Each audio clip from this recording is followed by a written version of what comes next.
वंदे मातरम या राष्ट्रगीताला 150 वर्ष पूर्ण झाल्याबद्दल आई प्रतिष्ठान आणि दयानंद शिक्षण संस्थेच्या वतीनं 2000 विद्यार्थिनींनी सामूहिक वंदे मातरम गायन केलं। वंदे मातरम या राष्ट्रीय गीताला 150 वर्षे पूर्ण झाल्याबद्दल आई प्रतिष्ठान आणि दयानंद शिक्षण संस्थेतर्फे शुक्रवारी 2000 विद्यार्थिनींनी सामूहिक वंदे मातरम गायन केलं। यावेळी 2000 विद्यार्थिनींनी 1.5 एकर जागेत भारताचा मानवी नकाशा साकारला। या कार्यक्रमाला पालकमंत्री जयकुमार गोरे यांनी उपस्थित राहून वंदे मातरमचं गायन करत विद्यार्थ्यांचा उत्साह वाढवला।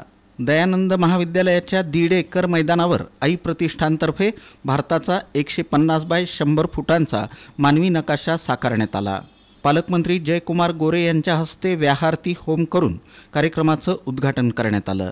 या प्रसंगी व्यासपीठावर भाजपच्या शहर अध्यक्षा रोहिणी तडवळकर, छत्रपती शिवाजी महाराज शासकीय सर्वोपचार रुग्णालयाच्या अधिकारी डॉक्टर अग्रजा चिटणीस वरेरकर, आई प्रतिष्ठानचे अध्यक्ष मोहन डांगरे, पुण्यश्लोक अहिल्यादेवी होळकर सोलापूर विद्यापीठाच्या राज्यपाल नियुक्त अधिसभा सदस्य ॲडव्होकेट सुनंदा भगत, सामाजिक कार्यकर्त्या मनीषा चारी वालेकर, सृष्टी डांगरे, दयानंद शिक्षण संस्थेचे प्रचारक प्राध्यापक doctor VP. Ubale, DBF Dayanand कला व शास्त्र महाविद्यालयाचे प्राचार्य BH दामजी, DAV वेलणकर वाणिज्य महाविद्यालयाचे प्राचार्य SV शिंदे, DGB दयानंद विधी महाविद्यालयाच्या प्राचार्या HJ Gaikwad, DPB Dayanand college of एज्युकेशनचे प्राचार्य SB क्षीरसागर, दयानंद काशीनाथ आसावा प्रशालेचे मुख्याध्यापक SS हंपे यांची उपस्थिती होती।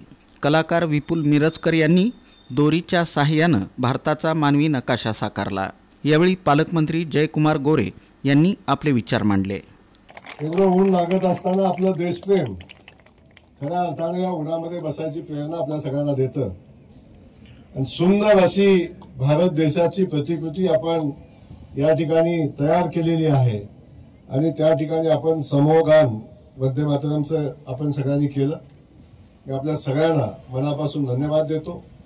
खास करून आई प्रतिष्ठान खूप सुंदर काम, नावाप्रमाणेच सुंदर काम हे आई प्रतिष्ठान करत असतं। या प्रतिष्ठानला मी मनापासून या ठिकाणी त्यांचं कौतुक करेन आणि आपल्या सगळ्यांना या ठिकाणी मी मनापासून शुभेच्छा देईन। आणि हे गीत आज 150 वर्ष झाली तरी आपल्याला प्रेरणा देत आहे।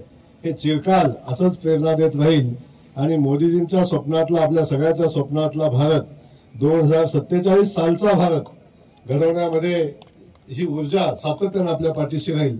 आई प्रतिष्ठानचे अध्यक्ष मोहन डांगरे यांनी प्रास्ताविक केलं। आई प्रतिष्ठान ही जी आमची संस्था आहे, गेली 9 वर्ष ज्या विडी कामगारांच्या मुली आहेत, ज्या श्रमिक कामगारांच्या मुली आहेत, यांच्यासाठी आमची संस्था काम करते। जवळजवळ 423 मुली आम्ही दत्तक घेतलेल्या आहेत। त्यांचं शिक्षण, त्यांचं आरोग्य, त्यांच्या आई वडिलांचं आरोग्य, असे अनेक उपक्रम आम्ही करतो। आता वेळ फार झालाय, आपण उन्हात आहे त्यामुळे फार मी बोलत नाही, पण अशा महिलांसाठी काम करणारी संस्था, मुलींसाठी काम करणारी संस्था, मला एकच उदाहरण मी आपल्याला देतो। 423 मुली आम्ही दत्तक घेतलेल्या आहेत। सोलापूरच्या शहरामधील 63 शाळांमध्ये जवळजवळ 14,000 विद्यार्थ्यांना, एका मुलीला 15 नॅपकिन सॅनिटरी, असे 15 नॅपकिन मोफत, असे 2 लाख नॅपकिन आम्ही मोफत देण्याचा कार्यक्रम आम्ही 1 ते 5 तारखेपर्यंत सोलापूर शहरामध्ये करतो। मुलींची आरोग्याची काळजी, शिक्षणाची काळजी अशी संस्था काम करते। प्राध्यापिका डॉक्टर मीनाक्षी मेहत्रे यांनी सूत्रसंचालन, तर प्राचार्य डॉक्टर SV शिंदे यांनी आभार प्रदर्शन केलं। यावेळी योगेश डांगरे, राहुल डांगरे, विठ्ठल बडगंची, पंचाक्षरी स्वामी, शुभम चिट्ट्याल, अविनाश शंकू, सचिन लवटे, नागनाथ कोळेकर, संजय कोळेकर, समर्थ चिलवेरी, लक्ष्मीकांत एल्दी, अंबादास पोगुल, उमेश चिट्ट्याल, व्यंकटेश बंडा आदी उपस्थित होते।